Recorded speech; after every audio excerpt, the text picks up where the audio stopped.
Sinabi ng Japan na ang alyansang Amerika at Japan ay maaari pa nitong dagdagan ang mga koordinadong aksyon kasama ang South Korea, Australia at Pilipinas, magkasamang bubuo ng mga kakayahan sa dagat upang palakasin ang pagpigil laban sa China. Ang Amerika, Japan at Pilipinas ay dating naglaban-laban noong World War II, ngunit ang gusto ngayong mangyari ng Hapon ay magsanib puwersa para ilampaso ang Chino.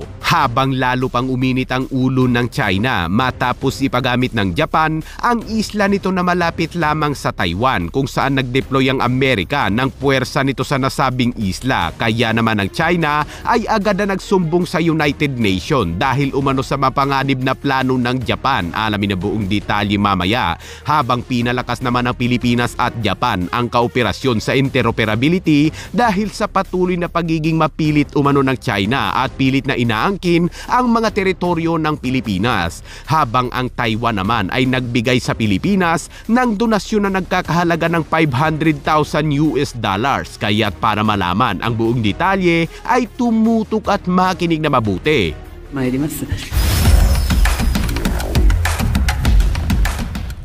Ayon sa National Security Bureau ng Japan ay uunahin ng administrasyon ni Prime Minister Sanae Takaichi ng Japan ang reforma sa seguridad at pagpigil sa harap ng mga kamakailang banta na hybrid pressure mula sa China. Ang mga pangunahing punto ng mga reforma sa seguridad ng Japan ay ang pagpapalakas ng kooperasyon sa seguridad kasama ang Amerika, kabilang ang pagpapahusay ng pagdeploy ng depensa sa First Island Chain, pagsulong ng pinagsamang utos at operasyon ng Japan Self-Defense Force at US Forces, pati na rin ang pagpapalawak ng presensya ng militar sa Nansei Island. Sa kabilang banda, nakasentro ang alyansa ng Amerika at Japan na maaari umanong dagdagan ng Japan ang mga kaoperasyong aksyon kasama ang South Korea, Pilipinas at Australia, magkasamang bumuo ng mga kakayahan sa dagat at isulong ang kooperasyon sa European at NATO at bumuo ng isang regional na kolektibong network ng depensa sa mga kaalyado upang palakasin umano ang pagpigil laban umano sa China. Ang Japan, Amerika, Pilipinas at Australia ay dating naglaban-laban noong World War II, ngunit ang gusto ngayong mangyari ng mga Hapon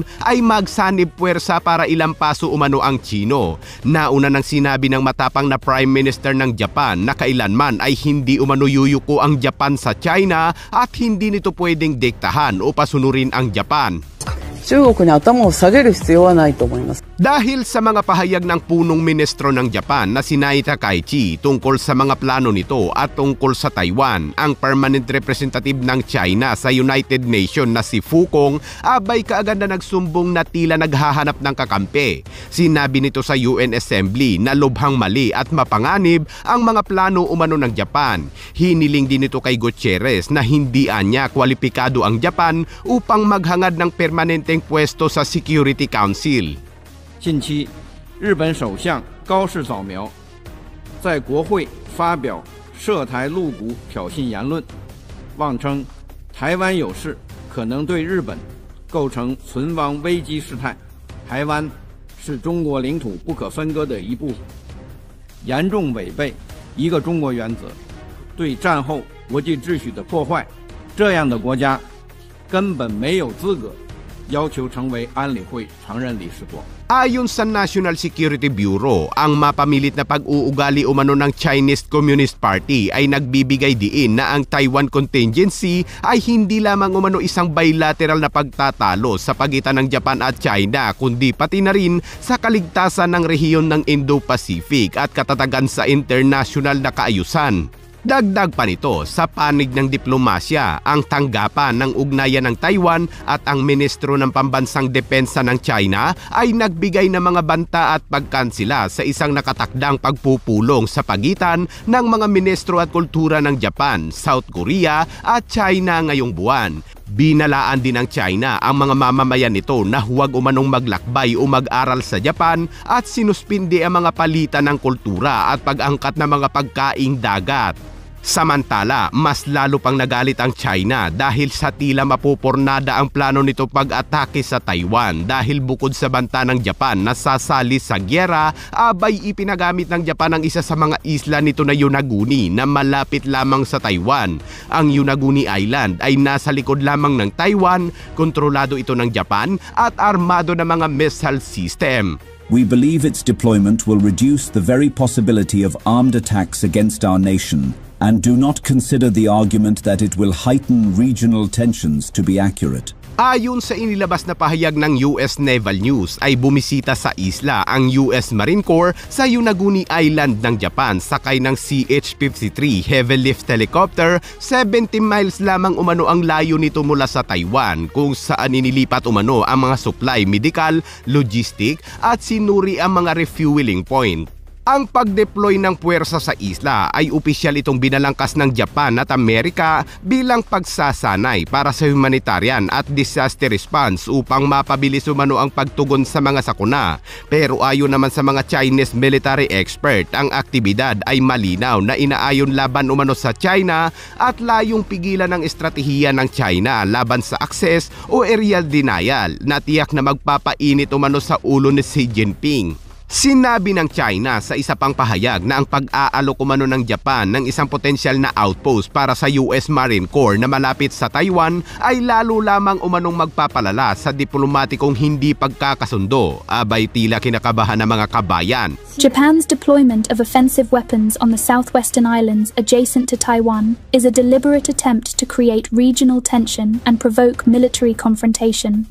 Coupled with Prime Minister Sanai Takaichi's erroneous remarks on Taiwan, this trend is extremely dangerous and warrants high vigilance from neighboring countries and the international community.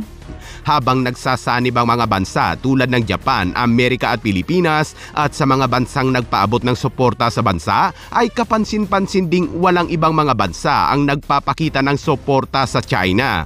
Samantala, pinahigpit din ng Philippine Fleet ang yakap nito sa hukbong dagat ng Japan habang pinabibilis ng dalawang bansa ang kaoperasyon sa seguridad sa gitna ng lumalaking pagiging mapamilit ng China sa West Philippine Sea at mas malawak na Indo-Pacific.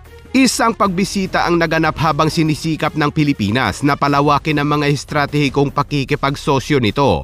Pinangunahan ni Rear Admiral Joe Anthony Orbe, commander ng Philippine Fleet, ang isang delegasyon sa Japan noong linggo para sa sunod-sunod na pakikipag-ugnayan sa mataas na antas kasama ang Japan Self-Defense Fleet at Japan Maritime Self-Defense Force. Sa isang kasunduang militar ng Pilipinas at Japan, papayagan ng kasunduan ang mas mabilis na interoperability sa pamamagitan ng shared exercise, logistic at troops access. Dumating din sa bansa ang GS Kumano ng Japan, isa sa mga next generation frigate ng Japan, habang patuloy na pinapalawak ng Japan ang papel nito sa depensa sa rehiyon sa gitna ng tumataas na presyon ng China sa mga regional sea lane.